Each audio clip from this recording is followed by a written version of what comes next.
किसानों के साथ जो सरकार ने बदसलूकी और ज्यादती की है, मैं उसकी निंदा करता हूं।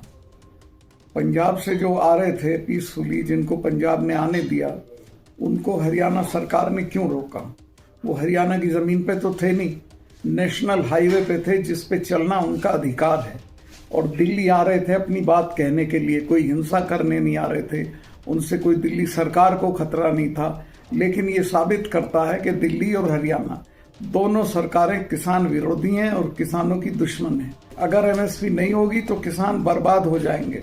और सरकार ने खुद वादा किया था, चुनाव में किया था, इसके बाद जब 2 काले कानून वापस लिए तब किया था कि हम एमएसपी लागू करेंगे।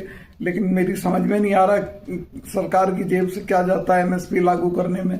वो सिर्फ किसानों को तंग करने के लिए, और अभी जो उनके ऊपर ये टीयर गैस शेलिंग हो रही है उसमें कोई मर भी सकता है, और उनके ऊपर केमिकल छिड़का जा रहा है, क्या क्या किया जा रहा है, ये तो कभी सुना नहीं था कि आजाद देश में ऐसा भी होता है। और मैं मोदी सरकार से भी कहता हूं कि आप अपनी छवि इतनी खराब मत कराइए किसानों में कि जब आउट ऑफ पावर हो जाए तो कहीं जा ही ना पाए।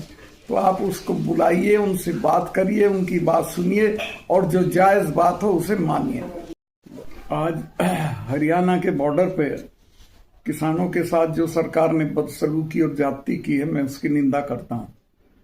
पंजाब से जो आ रहे थे पीसफुली, जिनको पंजाब ने आने दिया, उनको हरियाणा सरकार ने क्यों रोका? वो हरियाणा की जमीन पे तो थे नहीं, नेशनल हाईवे पे थे जिस पे चलना उनका अधिकार है।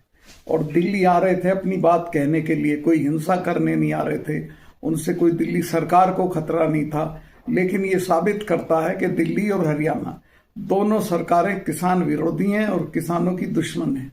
किसानों की जो बेसिक मांग है एमएसपी, उसको जब तक लागू नहीं करेंगे तब तक देश का किसान परेशान रहेगा और ये तूफान देश में लगा रहेगा और ये झंझट चलता रहेगा।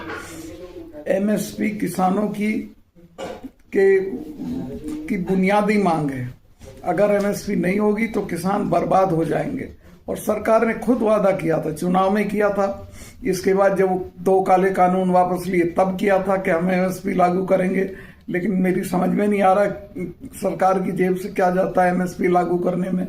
वो सिर्फ किसानों को तंग करने के लिए, और अभी जो उनके ऊपर ये टीयर गैस शेलिंग हो रही है उसमें कोई मर भी सकता है, और उनके ऊपर केमिकल छिड़का जा रहा है, क्या क्या किया जा रहा है, ये तो कभी सुना नहीं था कि आजाद देश में ऐसा भी होता है।